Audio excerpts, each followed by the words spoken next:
He was a cold millionaire architect trapped in silence. She was a struggling nanny with a broken past, but the night she sang a lullaby, everything changed. Hello, my friends. Before we begin this amazing story, leave a comment telling me where you're watching from and how your day is going, all right? And don't forget to like the video and subscribe to the channel.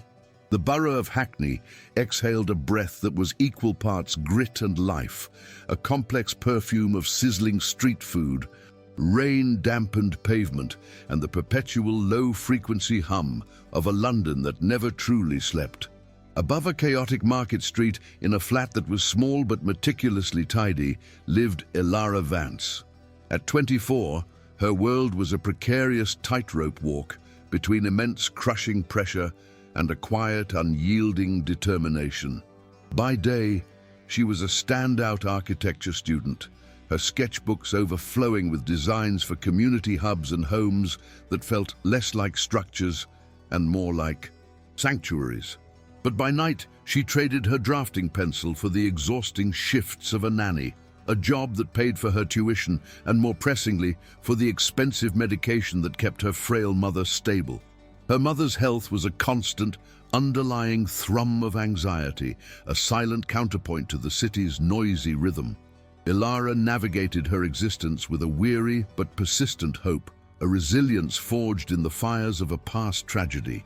The abrupt death of her father years ago had been a brutal lesson in loss, leaving her with a profound, almost cellular understanding of grief and the silent, insidious ways it could inhabit a space, a room, a person. This wound had not broken her. It had imbued her with a quiet strength and a deep, spiritual empathy. It was the source of her core belief that architecture was never truly about steel and glass. To her, it was the sacred art of creating spaces where hearts could feel safe enough to heal, to mend, to breathe again. Her own dream of doing so felt impossibly distant, a beautiful ghost she chased between grueling lectures and long, sleepless nights. Across the sprawling city, in a world that could not have been more different, lived Damien Finch.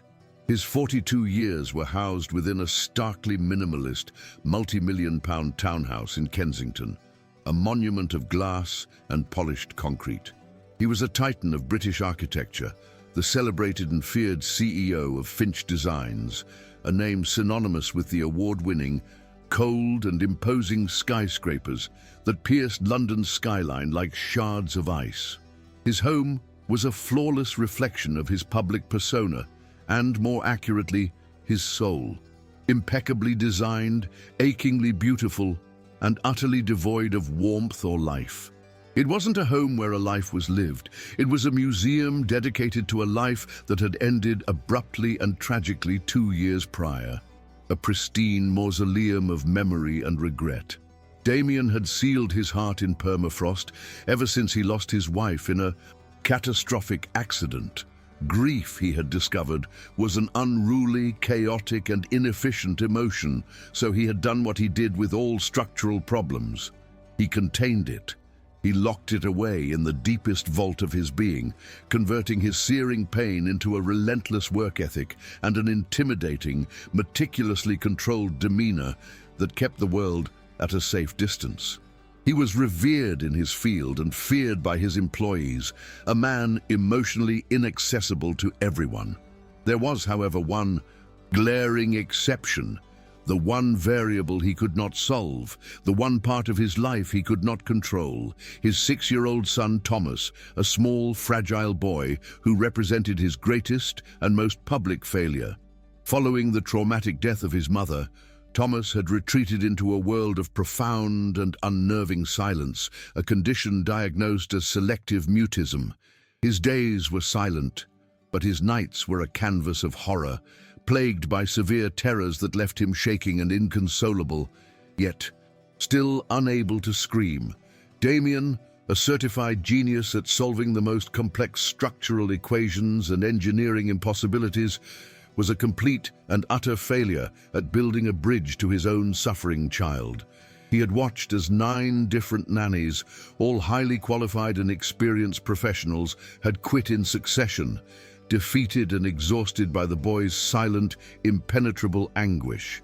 Now, standing on the precipice of giving up, Damien was a man hollowed out by desperation and shrouded in a deep, bitter cynicism. The call for an interview came as a surprise to Ilara. It was her 10th attempt to find a better-paying position, and by far the most intimidating. She was summoned to the Kensington townhouse and shown into a cavernous home office where the silence was so heavy it felt like a physical weight pressing down on her chest. Damien Finch did not rise from his massive, uncluttered desk. His gaze remained fixed on a sprawling blueprint, his posture rigid. "Miss Vance," he began, his voice completely devoid of warmth, a clipped, sterile instrument of transaction. "I have no time for pleasantries, so let's be direct. My son is difficult. That is an understatement, but it will have to suffice. I require a solution, not a companion for him." He continued to study the plans on his desk, his refusal to make eye contact a clear power play. 9 qualified professionals have failed to manage the situation. The agency that sent you claims you possess a certain sensitivity, a rather vague and sentimental notion I have no interest in exploring.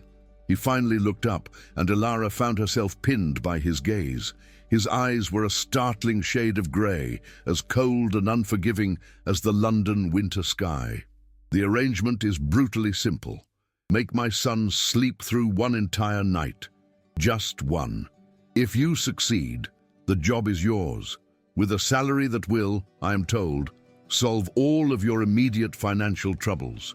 If you fail, I expect you to see yourself out. Are we understood?"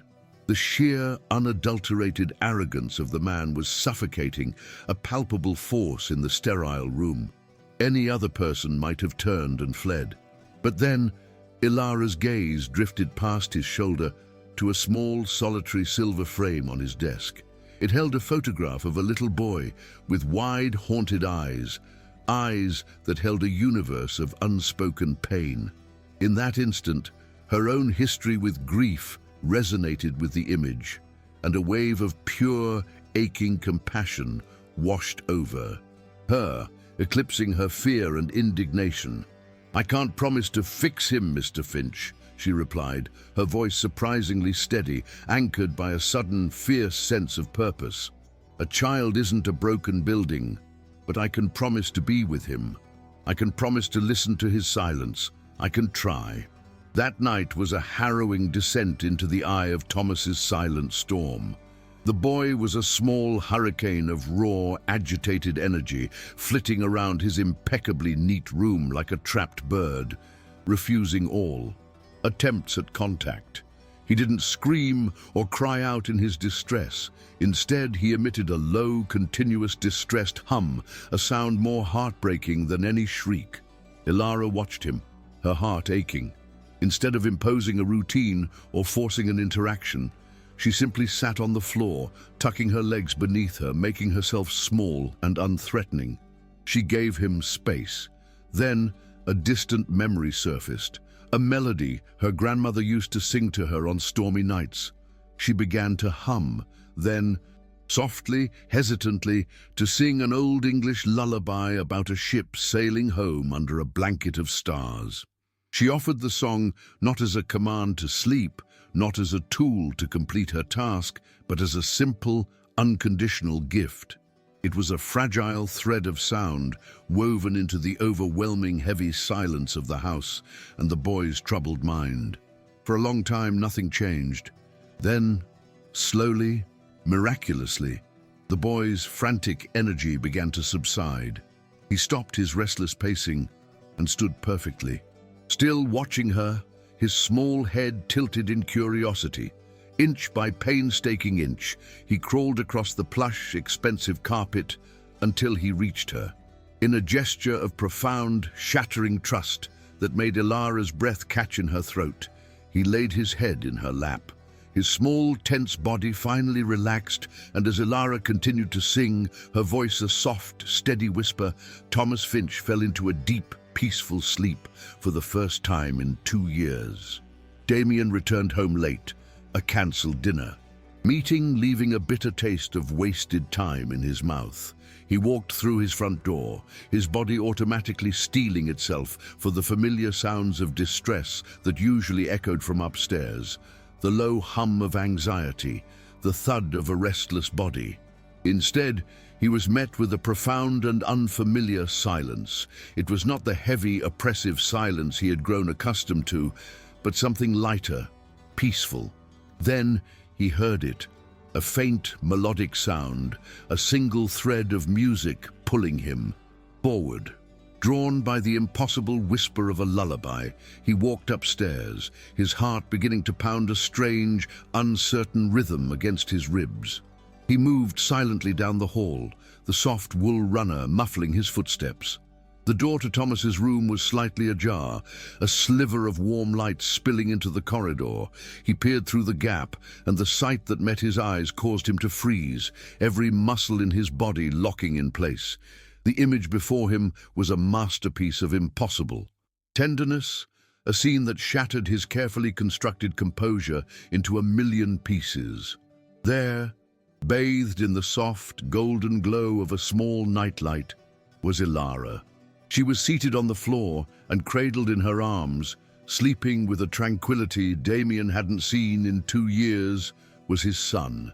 He recoiled from the door as if he'd been struck, stumbling back to lean against the opposite wall in the hallway. A tidal wave of emotions he had suppressed for years crashed over him with devastating force. First came a surge of dizzying relief, so potent it made his knees weak. This was followed by a sharp, stabbing guilt for his own failures, and then a raw, gut-wrenching gratitude that was almost painful in its intensity. The unshed tears for his beloved wife, for his broken son, and for his own hollow existence finally broke free. He slid down the wall, his shoulders shaking in silent, racking sobs that he choked back with a fist pressed to his mouth. In the days that followed, a fundamental shift occurred within Damien. He began to observe Ilara not as an employee, but as a phenomenon. His fascination was insatiable. He found himself manufacturing reasons to come home from the office earlier, cancelling meetings and delegating tasks with uncharacteristic ease. He'd use the excuse of needing to review a file in his home office, but really, he was positioning himself just within earshot of Thomas's room, waiting to hear the soft, gentle notes of her singing. He started to notice the small things, her quiet, unassuming intelligence, the respectful kindness she showed to the household staff, and the way she moved through his cold, sterile house, as if trying to warm it with her very presence. His observations deepened as he watched her with Thomas. She had an inventive, almost magical way of communicating with the silent boy. Realizing that words were a barrier, she built a new language for them, one made of shared drawings on a large notepad, of elaborate hand, gestures that became their own private sign language, and a favorite game they played with the evening shadows, making monsters and heroes dance on the bedroom wall. Damien would watch from the doorway, hidden, and see a lightness in his son he thought was gone forever. Thomas wasn't speaking, but for the first time since the accident, he was truly communicating. He was present, engaged, his eyes shining with a life that Damien had feared was extinguished. The true turning point, however, came one afternoon when he found her sketchbook left on a console table in the hall. His initial instinct was to respect her privacy, but a powerful, professional curiosity, or so he told himself, won out. He opened it, and what he saw stunned him into silence. The pages were filled with more than just technical skill. They contained a profound empathy, a deeply human quality that resonated from every line. He saw designs for community spaces that prioritized connection over scale, homes with flowing, open layouts that seemed to embrace an imaginary inhabitant. He saw her philosophy made manifest in graphite and ink, and it felt like a revelation. He slowly turned the pages, completely absorbed. There were detailed sketches for a public library with a sprawling, sun-drenched children's wing and a homeless shelter that discarded the usual dormitory model in favor of private, dignified pods that offered solitude and security. Her work was the complete antithesis of his own. His celebrated skyscrapers controlled space, imposing order and power on the cityscape. Her designs, in stark contrast, invited life in, creating environments that were meant to nurture and heal. A strange, unfamiliar pang resonated deep within his chest, a mixture of intense professional admiration and a quiet, burning shame for the cold, lifeless monuments his own great talent had been used to create. The following day, he broke the unspoken rules of their arrangement. He approached her as she tidied the kitchen after breakfast, her sketchbook held carefully in his hand. "I saw your work, Miss Vance," he said, his voice softer than she had ever heard it. "It's remarkable." Ilara's face flushed with a mixture of embarrassment and alarm. "Oh, you shouldn't have," she stammered, reaching for the book. "Really, it's just university work, it's nothing." Damien held it back gently.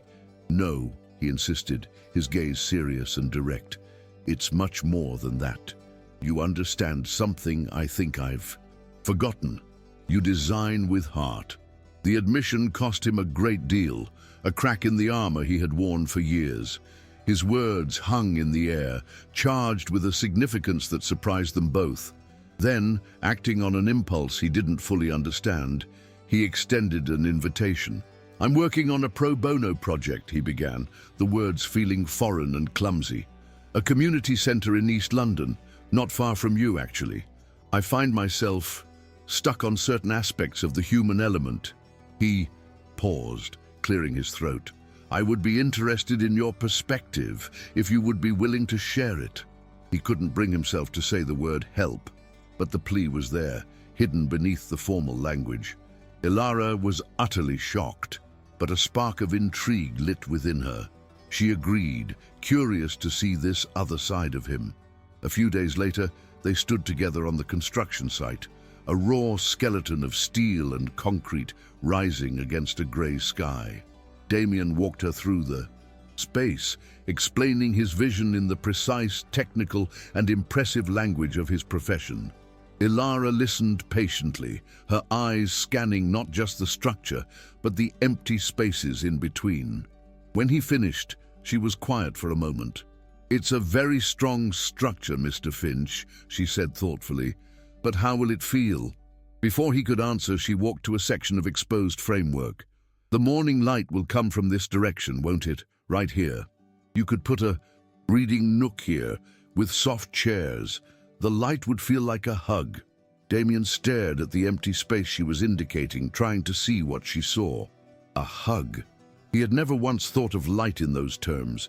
She then began to describe with a quiet passion that mesmerized him, her idea for a sensory garden for special needs children. It was a concept she'd sketched in her book, and she brought it to life with her words.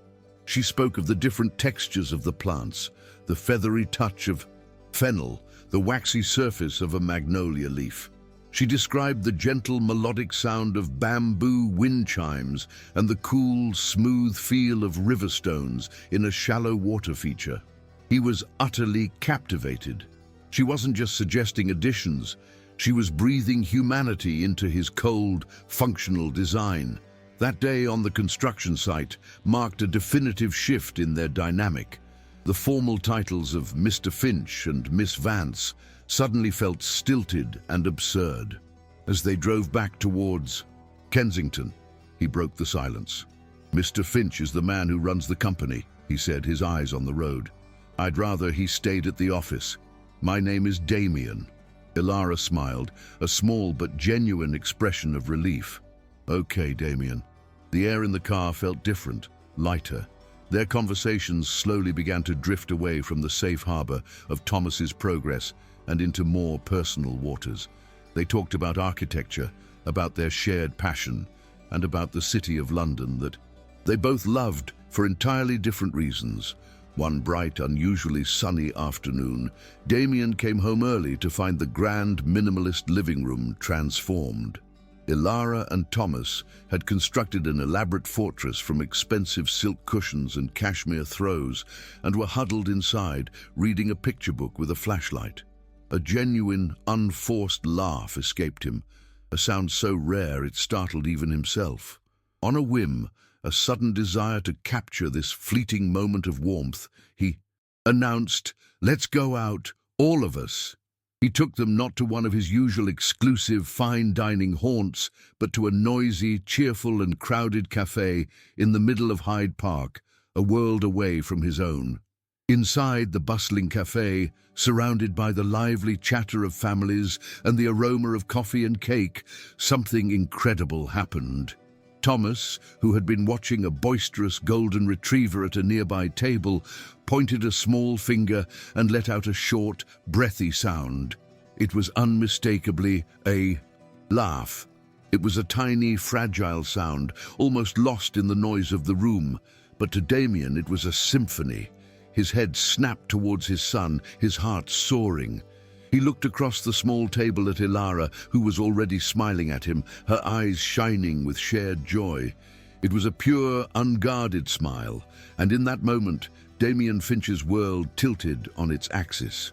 On the drive home, a contented Thomas fell fast asleep, his head resting trustingly on Ilara's shoulder. Damien watched them in the rearview mirror, his hands gripping the steering wheel. The image of them together, so peaceful, so natural, so right, filled him with a simple, piercing happiness he genuinely believed he would never feel again. It was a feeling so potent it ached. He had spent 2 years constructing an impenetrable fortress around his heart, a masterpiece of emotional engineering designed to withstand any further impact. He realized now, with a sense of terrifying clarity, that its walls were not just cracking. They were crumbling into dust, and he had absolutely no desire to rebuild them.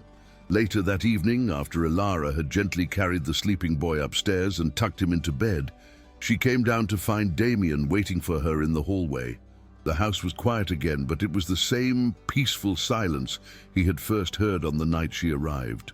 "Thank you, Ilara," he said, his voice husky, thick with an unspoken torrent of emotion. "For today, for everything." Before he could second-guess himself, before the old, cautious Damien could reassert control, he reached out and very gently brushed a stray strand of hair from her cheek. The touch was brief, little more than a whisper of skin against skin, but it was electric. A spark that ignited the charged air between them and irrevocably changed everything. They stood there in the quiet hallway, frozen in the aftermath of that small, momentous gesture. The air was thick with all the things they weren't saying, all the feelings that had been brewing beneath the surface of their professional arrangement. This silence was different from the one that had filled his office during their first meeting. That had been a heavy, oppressive void. This was a shared space, a silence filled with a fragile, terrifying vulnerability and the dawning of an unknown, exhilarating possibility. Ilara didn't pull away from his touch. She simply stood her ground, her gaze meeting his, her eyes reflecting a complex and beautiful mixture of hope and deep-seated apprehension. A silent, furious war was raging inside Damien. A part of him, the cold, pragmatic architect who had built an empire on logic and control, was screaming that this was reckless, dangerous, and profoundly unprofessional. He was her employer. She was his son's nanny. The lines were clear, and crossing them was a fool's errand. But another, larger part of him, a part he had presumed long dead and buried with his wife, felt an irresistible gravitational pull towards her. Warmth, her empathy, her light. He knew with a certainty that defied all logic that she was more than just the nanny. She was the woman who had sung his child back to life, and she was now looking at him with an understanding he hadn't known in years. Ilara found herself caught in a similar current, her own heart a battlefield of conflicting emotions. It was undeniable. She was falling for this man. Not the intimidating titan of industry, but the broken, grieving father who was slowly, painstakingly allowing her to see the profound sadness and gentle heart hidden behind his intimidating facade. Yet her mind raced with warnings. She was acutely, painfully aware of the chasm that separated their worlds. She was the girl from a small flat in Hackney. He was the master of a Kensington mansion. She was, in the end, the help. She told herself repeatedly that it was an impossible fantasy, a dangerous daydream she couldn't afford to indulge in, but her heart, it seemed, was no longer listening to reason. The nightly lullaby ritual began to transform. It was no longer a performance solely for Thomas. Damien found himself inventing excuses to be nearby whenever Ilara began to sing. Some nights he would stand just out of sight in the darkened hallway, listening. Other times, growing bolder, he would take a seat in the large armchair in the corner of Thomas's room, pretending to read a book or review papers, the words blurring on the page. The simple, ancient melody about a ship. Sailing home became the unofficial soundtrack to their burgeoning, unspoken romance, a gentle song that was now soothing not just a troubled child, but a lonely, grieving man as well. This new intimacy paved the way for deeper conversations. One evening, after Thomas was asleep, Damien found her in the kitchen and, with a newfound gentleness, asked about her father. Ilara, sensing the genuine curiosity in his voice, told him about the suddenness of the loss, the way it had hollowed out her family and reshaped her world. She spoke of grief not as an illness to be cured, but as a permanent addition to one's internal architecture, a new room you eventually learn to live in, furnishing it with memories. In turn, Damien listened, truly listened, and for the first time he spoke of his wife, sharing a small, precious memory of her laugh and the way she used to fill their now silent house with music. His confession hung in the quiet air between them, a fragile offering. "I just locked it all away," he admitted, his voice low and raspy with unshed emotion. "I thought it was the strong thing to do, the only way to protect Thomas, to protect myself. I tried to build a fortress so nothing could ever hurt us again." Ilara looked at him, her expression full of a wisdom that belied her years. "But fortresses are prisons too, Damien," she replied softly, her voice a balm on his old wounds. "They don't just keep the bad things out, they keep the good things from ever finding their way." In that shared moment of vulnerability, the last vestiges of the employer-employee dynamic dissolved, leaving two people united by a profound, shared understanding of loss. Their deepening connection was not without its complications, however. One afternoon, Ilara was on the phone, animatedly discussing a university project with a classmate. She laughed at something he said, a free and easy sound that drifted into Damien's home office. He felt a sharp, unfamiliar, and intensely unwelcome pang in his chest. It was jealousy, potent and surprising. The thought of her sharing that part of her life, her intellectual passion with another man, was unexpectedly unsettling. He quickly masked the feeling behind his usual stoic expression, but the emotion lingered, a clear and undeniable signal that his feelings for her had grown far beyond simple gratitude and admiration.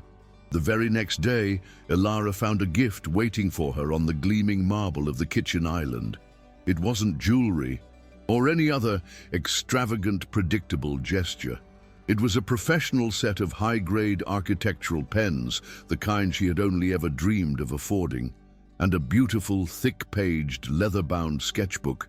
It was a gift that spoke directly to her soul. Tucked inside the cover was a small, crisp note card with a few words written in his sharp, distinctive handwriting. It read, "For the hearts you will build, D." It was more than a gift. It was an anointment. It was his acknowledgement of her dream, a sign that he truly saw her, not just the nanny, but the artist. Ilara clutched the heavy sketchbook to her chest, her heart swelling with an emotion so powerful it brought hot tears to her eyes. This wasn't about the monetary value. It was about the profound understanding behind the gesture. He saw her ambition not as a youthful hobby, but as a valid and important calling. He understood the most fundamental part of her being. That evening, she didn't just offer him a simple thank you. She found him in his office, the new sketchbook open in her hands. She showed him the first design she had started within its pages, a small, warm, light-filled family home. A home that looked nothing like his cold mansion and everything like hope. The unspoken message was crystal clear. Their burgeoning, fragile happiness was first tested not within the walls of the quiet Kensington mansion, but under the harsh, fluorescent lights of Thomas's elite preparatory school. During a parent-teacher meeting, the stern, impeccably dressed headmistress, a woman named Mrs. Albright, delivered her verdict on Thomas's recent progress. "We are, of course, absolutely thrilled with Thomas's newfound engagement in class, Mr. Finch. The change is remarkable," she began, her smile thin and professional. "However, the staff and I have noted some concern. It appears he has formed a rather intense and perhaps inappropriate attachment to the nanny. We feel this may be creating a confusion of roles for him, which for a boy in his position could be quite destabilizing." The classist subtext in her words was as sharp and cold as a surgeon's scalpel, a protective fury, primal and immediate, ignited within Damien. This was not the cold, defensive anger of his past, but a hot, righteous fire wielded as a shield for the two people who mattered most to him. "Miss Vance is not a role, Mrs. Albright," he stated, his voice dropping to a dangerously quiet level that commanded more attention than any shout ever could. "She is the single reason my son has made any progress at all. His attachment to her and hers to him is the healthiest and most stabilizing force in his entire life. I suggest you and your staff concern yourselves with his education. I will handle his emotional well-being." He had defended her without hesitation, his words a fortress around her. Yet despite his fierce protection, the headmistress's condescending remarks had found their mark. They landed like poisoned darts in Ilara's mind, awakening all her long-dormant insecurities. The narrative she had fought so hard to ignore, the working-class Hackney girl living a fairy tale in a Kensington mansion, resurfaced with a bitter and vengeful force. Suddenly, she began to see everything through this distorted lens: the polite but carefully maintained distance of the household staff, the impossibly wide chasm between her financial struggles and his effortless wealth, the very air in the house, which now seemed to hum with the unspoken truth of her otherness. She was a temporary fixture, a guest in someone else's life. The phrase "confusion of roles" echoed relentlessly in her thoughts, twisting her love into a liability. She became consumed by the terrifying fear that she was a disruptive force, a fleeting comfort who would, by her very presence, cause Thomas an even greater, more profound pain when she inevitably had to leave. Her university course would end. Her mother's health was a constant uncertainty, and the life she was living felt borrowed. In a devastating act of self-sabotage, she convinced herself that the most loving, most selfless thing she could possibly do was to surgically remove herself from their lives. She had to leave before the roots of their attachment grew so deep that her departure would shatter them completely. That evening, she found Damien in his study, the warm light from his lamp casting long shadows across the room. Her heart hammered against her ribs as she struggled to voice the decision that was tearing her apart. "Damien, I need to talk to you," she began, her voice trembling so violently she had to clench her fists to control it. She couldn't bring herself to meet his gaze, focusing instead on a point on the wall behind him. "I've been thinking a lot about what Mrs. Albright said, and I think she was right. I'm confusing him. I'm confusing everything. It's better for everyone if I leave now before it gets any harder for him. Damien stared at her, completely blindsided, the book he was reading forgotten in his lap. He felt the floor drop out from beneath him. Leave? Ilara? That's ridiculous. You can't possibly be letting the words of that prejudiced, bitter woman destroy what we have built here, he pleaded, standing up and moving towards her, his face a mask of disbelief and dawning horror. Don't you see what you've done? You're not confusing him, you're healing him. My God, Ilara, you're healing us. He reached for her, a desperate gesture to close the sudden, terrifying distance between them, but she took a sharp step back. The space she created a physical manifestation of the chasm she was opening in their lives. That's the entire problem, Damien, she whispered, the words catching in her throat as tears finally broke free and streamed down her face. There is no us in this equation. I'm his nanny. I work for you. One day my degree will be finished. One day Thomas won't need me anymore. What happens to him then? The longer I stay, the more attached he becomes, and the more it will hurt him when I'm inevitably gone. Her logic was a twisted, painful thing, warped by her own fear and insecurity, but her resolve was like steel. Please, she begged, don't make this any harder than it already is. With that, she turned and walked out of the room, leaving him shattered in the deafening silence. Ilara's departure plunged the Kensington house back into a state of frozen quiet. But it was a different kind of silence now. Before, it had been an empty void. Now it was a heavy, suffocating presence, thick with the tangible ache of her absence. The tentative warmth she had coaxed into the corners of their lives vanished overnight, replaced by a coldness more profound than before. The ghost of her laughter and the echo of her lullaby haunted the hallways, reminders of a life that had been briefly, miraculously, within their grasp. Damien found himself completely adrift, lost in a new and overwhelming sea of grief, trying and failing to reconnect with the son from whom the bridge had been brutally washed away. The effect on Thomas was immediate and devastating. As if a switch had been flipped, he sensed Ilara's definitive absence and regressed completely, the incredible progress they had all celebrated vanishing as if it had never been. He retreated back into the impenetrable fortress of his silence, but this time it was different. His quietness was now laced with a palpable confusion and a deep sense of betrayal. His eyes, which had begun to shine with curiosity and life, once again became haunted voids. The terrible night terrors returned with a renewed and vicious intensity, leaving both father and son exhausted, hollowed out, and utterly alone in their shared, unspoken misery. Then, the unthinkable happened.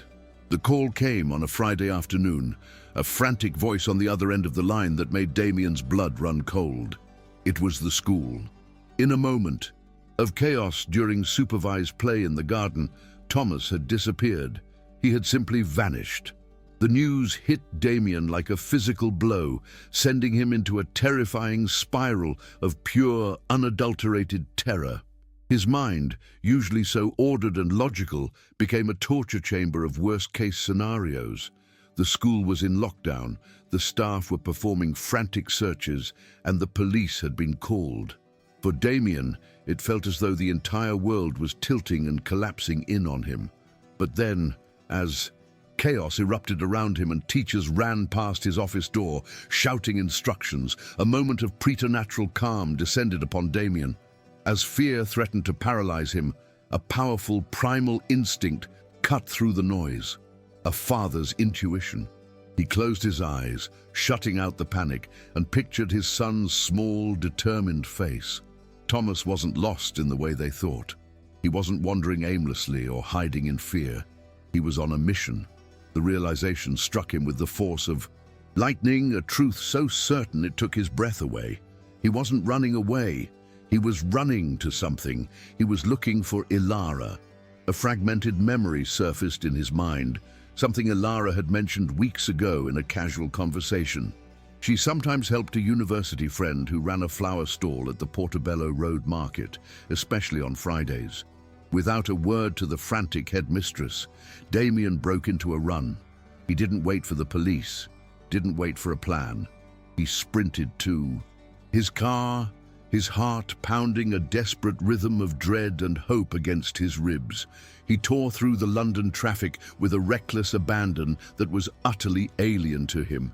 His only focus, the chaotic, vibrant market across the city. Abandoning his car near the edge of the crowd, he plunged into the swirling sea of people, shouting her name. And then, through a gap in the throng, he saw them. In the middle of the crowded, bustling market, they were a small island of stillness, an eddy in the human current. A protective, unspoken circle of strangers had formed around them, watching the raw drama unfold. There, on her knees on the dirty, historic cobblestones, was Ilara. She was holding a sobbing, clinging Thomas in her arms, her own face streaked with tears as she rocked him back and forth. He was no longer silent. His small face was buried in the curve of her neck, and he was crying out, his words choked and wet, but astonishingly, miraculously clear. "I knew you'd find me, Lara!" The little boy cried, his hands tangled desperately in her long hair, as if he was afraid she might disappear again. "I knew it! I ran to find you! I had to find you!" It was the first time Damien had heard his son speak more than a single, breathy sound in 2 agonizing years. The voice, so small and yet so powerful, shattered the last of his composure. It was more than just sound. It was a testament to a bond so profound that it had given his son the strength to cross a city and the courage to break his silence. It was a bond he had foolishly allowed to be broken. Seeing them there, this perfect, heartbreaking tableau of pure, desperate love, Damien finally broke. All the pride, all the control, all the carefully constructed walls he had hidden behind for years, it all turned to dust and blew away in the market breeze. He pushed through the last few people in his way and fell to his knees before them. The cold, powerful architect stripped bare in a moment of public, raw, and unfiltered vulnerability. Uncaring of the dozens of strangers watching him, he let the tears stream down his face, making no attempt to hide the ragged sobs that escaped him. "Ilara," he choked out, his voice a ragged plea that seemed to silence the immediate world around them. He looked from his crying son, clinging to her as if she were life itself, back to her tear-streaked face. "Look at him, just look. He needs you. He found his voice to call for you." He took a shuddering, painful breath, his pride completely gone, replaced by a desperate, humbling love that was both terrifying and liberating. "And he finally confessed, the words torn from the deepest, most protected part of his soul. "I need you. I was a fool. I can't do this without you." His hand, trembling uncontrollably, reached out across the small space between them. He didn't try to take Thomas. His plea was not for his son, but for her. He gently touched her arm, his fingers gripping her sleeve as if it were a lifeline. "Please," he whispered, his voice raw with a sincerity that was impossible to doubt. "Please come home, come back to our home." The single word, "our," was a deliberate, powerful choice. It was not a slip of the tongue. It was a promise, a plea, a redefinition of their world, and a declaration of a future he was begging her to be a part of. Looking at the brilliant, broken man kneeling on the dirty ground before her and feeling the small, shaking body of the child clinging to her neck, Ilara finally understood the devastating magnitude of her mistake. In her misguided attempt to protect them from future pain, she had inflicted the most profound and immediate pain of all.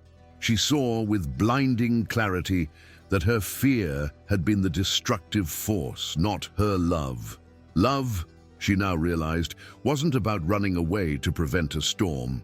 It was about finding the courage to hold on to one another and face the storm together. She looked into Damien's tear-filled eyes and saw not a powerful CEO or a wealthy employer, but a man a father who loved his son beyond measure, and a man who was utterly terrified of losing her. A single slow tear escaped her own eye, tracing a clean path through the grime on her cheek. She gave a slow, deliberate nod. With one hand still holding Thomas securely, she helped the small boy to his feet. Then, in a gesture that sealed their future, she extended her other hand to Damien, an invitation back into their lives. He took her hand, his grip both desperate and deeply grateful. Together, the three of them stood up, a small, united front in the middle of the bustling Portobello Road Market. As they stood there, hands linked, a strange and wonderful thing happened. The circle of strangers who had stopped to watch the raw human drama unfold, who had protected their small space, slowly began to applaud. It wasn't a loud, performative ovation, but a quiet, scattered and deeply heartfelt recognition of a family being reforged, not in a silent mansion, but in the most public and vulnerable of ways. Ilara's return to the Kensington townhouse was not as an employee re-entering a place of work, but as a cornerstone being carefully, gratefully lowered back into its foundation. The painful awkwardness of their former dynamic was gone, burned away by the raw, honest truth that had been laid bare on the market cobblestones. That first night back, after a sleeping Thomas was tucked securely in his bed, they finally talked.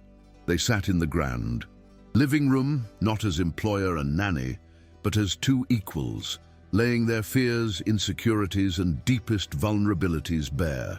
It was a painful, difficult yet utterly necessary conversation that dismantled the last remnants of their old arrangement and solidified the reality of their new one. She was not just there for his son, she was his partner. To cement this new foundation, Damien insisted on paying her remaining university tuition in full. He presented it to her not as an act of charity or a grand romantic gesture, but as a strategic investment in their shared future. "You are my partner now, Ilara, in every conceivable sense of the word," he stated, his tone firm and serious, leaving no room for argument. "Your incredible talent is not a hobby or a distraction from your duties. It is a gift, a vital resource that this family and the world needs. We are not just investing in your education. We are investing in our future, a future we will build together."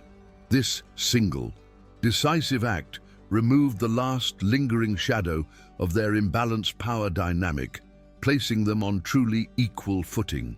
In the weeks and months that followed, the cold, silent Kensington townhouse was slowly and joyfully reborn. The transformation was not loud or sudden, but a gradual infusion of warmth and life into a space that had been a mausoleum for far too long. The house began to fill with the beautiful, happy clutter of a life being fully lived.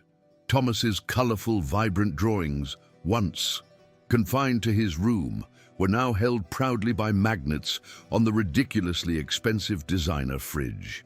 The sound of genuine laughter, a sound once entirely alien to those hallowed halls, now echoed from room to room. Stolen kisses on the grand, sweeping staircase and quiet, whispered conversations in the kitchen late at night became the new, cherished architecture of their daily lives. The nightly lullaby, a ritual that had begun as a desperate tool of a nanny, then evolved into the secret soundtrack of a burgeoning courtship, was now the cherished anthem of a family. It was sung not just to soothe a child, but to celebrate a unit that had found its unique and beautiful melody.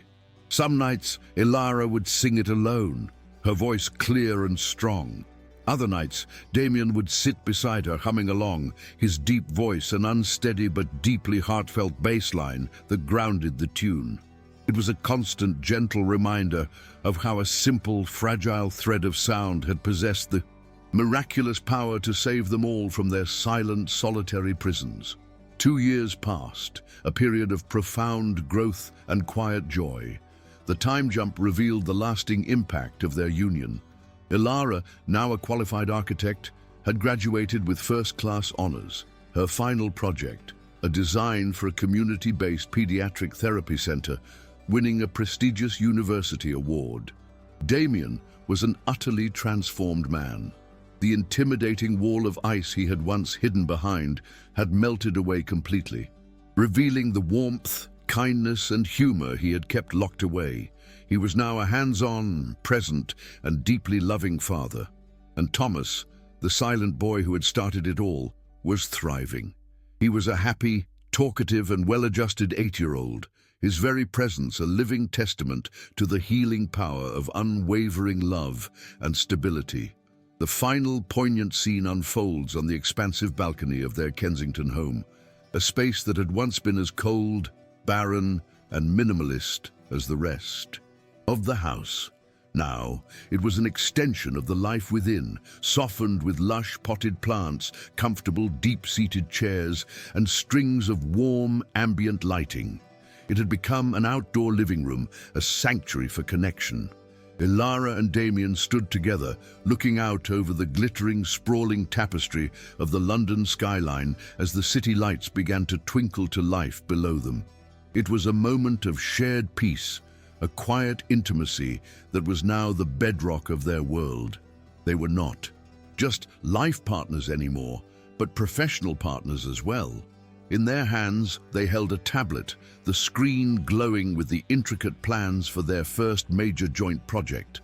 They were reviewing the final designs for a new, state-of-the-art therapy center for children recovering from trauma, the inaugural project of the Finch Vance Foundation, which they had established together. Their individual talents had merged into a formidable and compassionate force.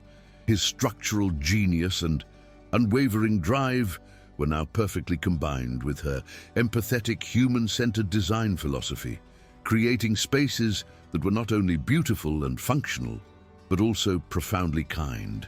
Damien wrapped his arms around Ilara from behind, pulling her back against his chest and resting his chin on her shoulder as they continued to gaze out at the city.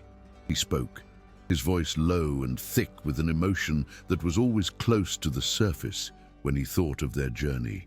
I often think about the man I was when you first walked through that door, he whispered, his breath warm against her skin. A hollow man rattling around in a silent house. I was so arrogant, so convinced that strength meant feeling nothing, so utterly broken. He paused, his grip on her tightening slightly. I thought you came here to save my son, Ilara. And you did. You saved him completely. He turned her slightly so he could see her profile against the deepening twilight. His voice was a low, grateful murmur, the most honest words he had ever spoken. But you didn't just rebuild him. You did something I thought was impossible. He gently kissed her temple, a gesture of pure reverence. Note by note, brick by brick, you rebuilt me.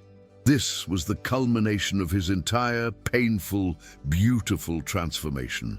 It was his ultimate admission, acknowledging her not just as the woman who had saved his child, but as the master architect of his own healing, the one who had lovingly redesigned his very soul. Ilara turned, fully in his arms, her own eyes shining with tears of pure, unadulterated joy that caught the twinkling city lights. She raised a hand to gently cup his face, her touch conveying all the love and wonder she felt. And you, she said softly, her voice full of a gentle, reciprocal truth. You took all of my wildest, most impossible dreams and you gave them a home. He lowered his head and they kissed, a slow, deep, and lingering kiss filled with the profound gratitude of two souls who had found their shelter in one another. The song that began as a desperate whisper in a dark, lonely room had become the enduring, magnificent anthem of their lives, a testament to the fact that the most beautiful structures are never built of steel and glass, but of two hearts brave enough to heal each other. If this story moved you, leave us your like, subscribe, and share it with someone who needs to believe that love can rebuild any broken structure.